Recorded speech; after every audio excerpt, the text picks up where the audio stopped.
पुणे में सांसद सुप्रिया सुले ने सरकार पर जमकर निशाना साधते हुए कई मुद्दों पर बड़ा बयान देते हुए कहा कि ट्रैफिक जाम पर पुणे में जिस रफ्तार से विकास होना चाहिए था वैसा हो नहीं रहा है। ट्रैफिक जाम की समस्या गंभीर है। मैं नगर आयुक्त के साथ जल्द ही समीक्षा बैठक करूंगी। गुप्त कशी असेल जर तुम्हाला कळलंय तर गुप्त सूत्रांच्या हवाले कळालेलं आहे। आज त्यांनी रात्री भेट कशी घेतली जर तुम्हाला माहिती असेल तर गुप्त भेट कशी नाही राजकीय अंगानं कसं वाटतं तुम्हाला या भेटीकडे काय हे बघा मुंबई महानगरपालिकाच्या निवडणुकीच्या अनेक अनुषंगानं राजकीय नेते एकामेकाला भेटत असतात म्हणून दरवेळीच काय मोठं कट कारस्थान झालं असं नाही।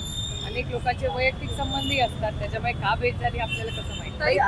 मी काही नवीन म्हणत नाही तुम्ही याला आपण सगळेच ह्याच चौकात महिन्यातून एक दोनदा तर भेटतोच आणि आम्ही सातत्याने म्हणजे ज्या पद्धतीने पुण्याचा विकास होत होता तो होत नाहीये हे महाराष्ट्र सरकारचा डेटाही सांगतोय।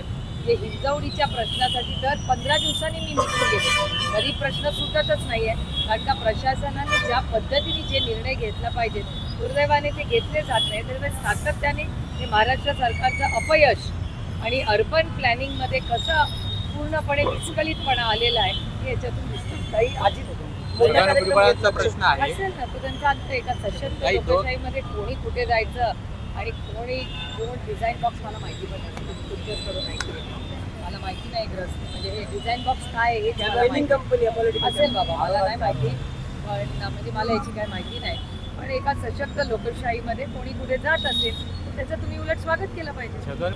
एकतर या देशाची सेवा करण्यात अनेक वर्ष भुजबळ साहेबांनी खूप मोठं योगदान दिलेलं आहे।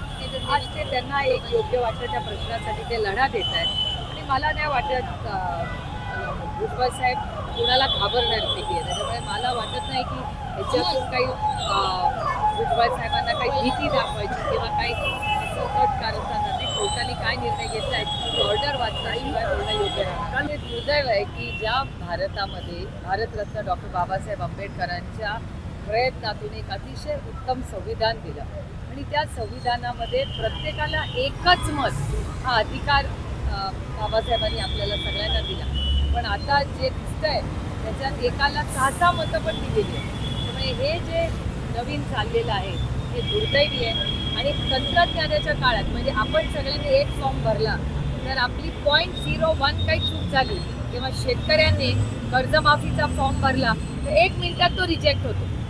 त्याचा इन्शुरन्सचा फॉर्म भरला तो 1 मिनिटात रिजेक्ट होतो पण मताची नावं 6 राहतात। मला आश्चर्य वाटतंय आणि तीच गोष्ट लाडकी बहीण योजनेमध्ये दिसते। लाडकी बहीण योजनेमध्ये पहिल्या टप्प्यात 25 लाखहून जास्त महिलांची नावं कमी करण्यात आली। कशी काय कमी करण्यात आली का कमी करण्यात आली त्याचं उत्तर महाराष्ट्र सरकारला द्यावं लागेल।